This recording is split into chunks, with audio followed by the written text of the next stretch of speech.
Ngayong araw, isang murang tattoo na naman ang ibibigay natin para sa maramdaming gangster na isang delivery driver ng mineral water na nanggaling pa all the way from Pasig na partida nag-commute lang papunta dito sa Baras Tattoo Studio kasama ang dalawa niyang tropa at katrabaho. Sabi ni boss, napanood daw niya ang video natin sa YouTube, Facebook at TikTok. Kaya dahil day off niya ngayon, pumunta raw siya agad dito. Saludo sa'yo, boss. Anyway, client requested a mask tattoo with no mercy text sa kanyang likod ng palad. Siya nga pala, ang design na to ay napaka-common pagdating sa mga patches. Inilalagay nila ito kalimitan sa braso at binte. Si Bossing ay isa nga rin palang first timer sa tattoo. Ito ang kanyang pinakauna. Bago pa kami mag-umpisa, naparami na agad ang inom ng kanyang tubig. Di ako sure kung medyo kinabahan ba o excited lang talaga. Buong session namin mayroon siyang suot-suot na shades na di ko na ipinalis o pinakialaman dahil ang angas ng forma niya baka masira. Akala ko nung una miyembro to ng 187 Mobsters, yung hip-hop group ng mga rapper na gaya nila Smugglers. Speaking of hip-hop, malaki rin ang influence sa akin ng hip-hop pagdating sa pananamit, music at hobbies. Batang 90s ako na pinanganak sa golden era ng hip-hop. Kami yung mga tipo na Walkman at cassette tapes ang palaging daladala para makapakinig ng tugtog.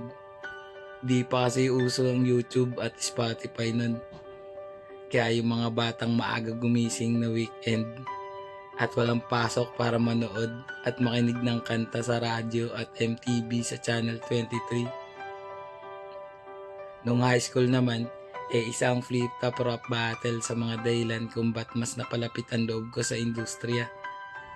Yan ay dahil sa naengganyo ako sa mga malalalim na salita na binibigkas sa kanilang balagtasan na bumubuo sa mga talatang mayroong mga pariralang isinulat ng mga makatang nagpapagana ng mga kaisipang pinanday na mahabang panahon ng pagsasanay para maipahayag ang kani-kanilang mga saloobin at nilalaman ng utak sa paraang nakakabilib at nakakamangha. Ayos yun ah. Teka, napahaba na naman tong kwento ko. Para sa maliit na tattoo at mixing video. Para mabilis ang usapan kasi at hindi na ako nag-rap dito. Kontakin nyo na ako sa FB page More Than Vlogs. Text o tawagan ako sa cellphone number ko 0970-825-0395. Bago matapos tong video, panoorin at alamin natin ang hip-hop tattoo client review. Boss, tapos na yung tattoo natin. Anong masasabi mo? Sulit. Sobra. Ano, nagustuhan mo ba? Rate mo na yan, 1 to 10. 10. Yun no? No mercy. Tagasan nga ang boss. Taga Pasig. Yun o, mukhang nag-isip pa siya. Saan sa Pasig? Sa ano? Life Homes. Light Homes. Pambihira ka, nakalimutan mo pa. Bahay mo. Ulit ka pa ba? Ha? Ulit ka pa? Oo naman. First time mo yan ha? Masakit ba? Masakit magpatato. Medyo. Sige, salamat sa tiwala. Salamat.